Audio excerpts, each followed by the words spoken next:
Barat dan Timur Tengah kembali terguncang setelah akhirnya Ragat Saddam Hussein tampil lagi dan kerahkan pasukan Komando Persatuan.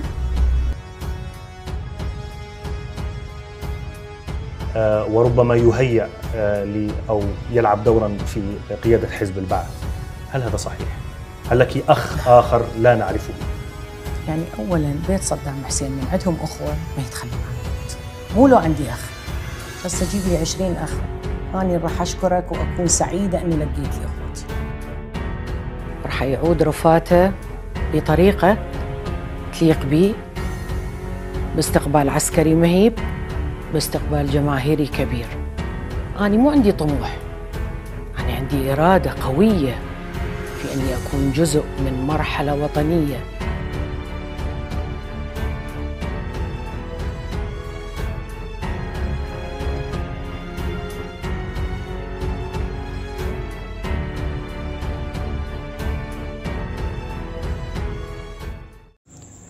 Hai para penonton Central News, sebelum lanjut jangan lupa subscribe dan lanjut tekan tombol Super Thanks.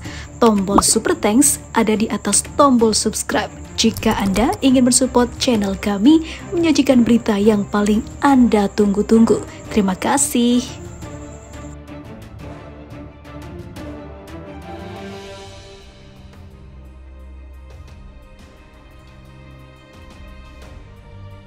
Jangan remehkan dirinya karena seorang perempuan. Anak dari almarhum pemimpin Irak Saddam Hussein kembali unjuk diri dalam sebuah pidato politik yang membuat ribuan warganya termotivasi nasionalitasnya sebagai warga negara Irak yang telah menjadi korban kekejaman Barat. Bahkan hingga saat ini Irak masih terasingkan dan Ragat bersikeras untuk melanjutkan perjuangan sang ayah hingga menyiapkan orang-orang yang bersedia membalas atas apa yang telah dilakukan Barat terhadap negara dan ayahandanya. Dalam pidatonya, Ragat mengatakan Irak seharusnya tidak berpihak pada satu sisi Arab dan di atas Arab lainnya. Kami akan mengimbau mereka untuk menghindari perselisihan dan konflik satu sama lain karena kekuatan mereka adalah kekuatan kami, katanya dalam pesan yang direkam. Ragat yang tidak mengesampingkan masa depan dalam politik Irak mengatakan bahwa satu-satunya orang Irak yang tidak boleh memaafkan orang lain adalah orang tua dari korban revolusi Oktober. Orang-orang Irak tidak akan menerima orang-orang ini dan mereka akan mendorong mereka keluar terlepas dari semua dukungan yang mereka terima. Dan terlepas dari semua tekanan yang diberikan kepada Irak, kata terakhir akan menjadi milik Anda. Anda pahlawan Irak, kata Ragat. Ragat mengatakan negara lain menganggap Irak bebas untuk diambil karena tidak adanya otoritas yang nyata dan sah. Saddam Hussein berhasil menghindari penangkapan selama 6 bulan setelah Amerika Serikat menginvasi Irak dengan dalih menjadi senjata pemusnah massal pada tahun 2003 yang nyatanya ataupun kenyataannya adalah hoax.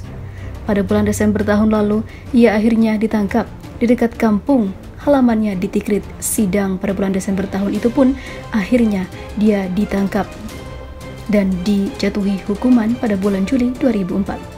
Pengadilan memutuskan Saddam Hussein bersalah atas tuduhan kejahatan terhadap kemanusiaan dan menjatuhkan hukuman mati pada 5 November 2006. Saddam Hussein digantung di Baghdad pada 30 Desember 2006.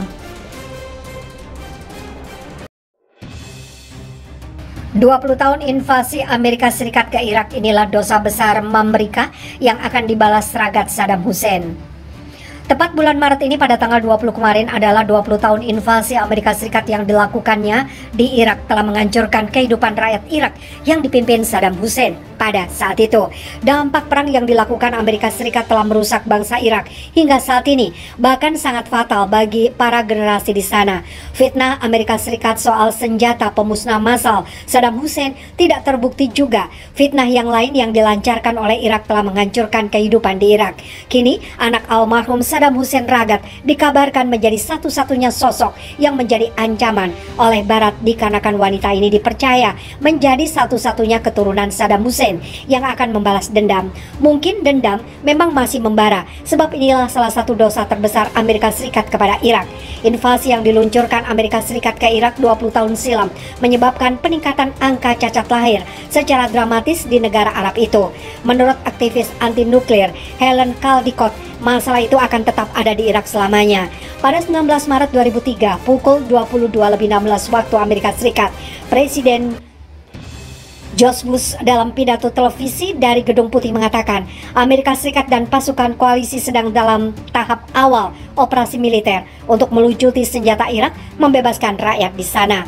Pidato tersebut menandai dimulainya invasi dan pendudukan Amerika Serikat yang menyebabkan kematian ratusan ribu warga sipil dan pejuang Irak. Kejahatan perang kejutan dan secara tiba-tiba yang diprakarsai oleh George W. Bush dan rekan-rekannya adalah perang nuklir dan konvensional, memulai penyakit medis yang menghancurkan dan kelainan bawaan yang akan menghantui rakyat Irak selamanya, kata Caldicott kepada kantor berita Sputnik. Dia menuturkan, Amerika Serikat telah mengerahkan rudal yang dipersenjatai dengan uranium-238, menghasilkan partikel mikroskopis yang mencemari udara dan tanah di sekitarnya. Partikel itu akan terus disebarkan oleh angin setelah rudal meledak. Militer Amerika Serikat dan Inggris menggunakan lebih dari 1.700 ton uranium terdeplesi di Irak selama invasi 2003. Dokter Irak di Fallujah sejak 2005 telah kewalahan dengan jumlah bayi dengan cacat lahir yang serius, mulai dari seorang gadis yang lahir dengan 2 kepala hingga kelumpuhan tungkai bawah, ungkap Caldicott. Caldicott menjelaskan, di Fallujah, tempat berlangsungnya 2 operasi militer besar-besaran Amerika Serikat sekitar 2 dekade silam. 25% bayi baru lahir cacat parah dan tingkat leukemia 38 kali lebih tinggi. Sementara tingkat kanker anak-anak 12 kali lebih tinggi daripada populasi di negara tetangga Mesir, Yordania, dan Kuwait.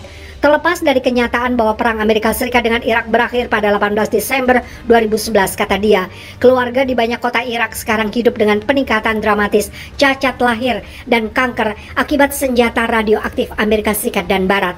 Senjata itu diledakkan di dekat rumah, sekolah, dan taman bermain. Selama hampir 7 tahun konflik, penyakit itu akan terus berlanjut selama sisa waktu mendatang, kata Caldicott.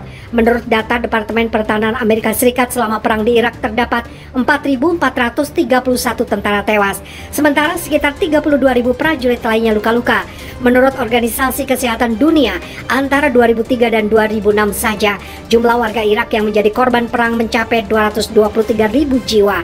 Pakar internasional memperkirakan bahwa perang di Irak merenggut 1 hingga 1,4 juta nyawa warga negeri 1001 malam itu.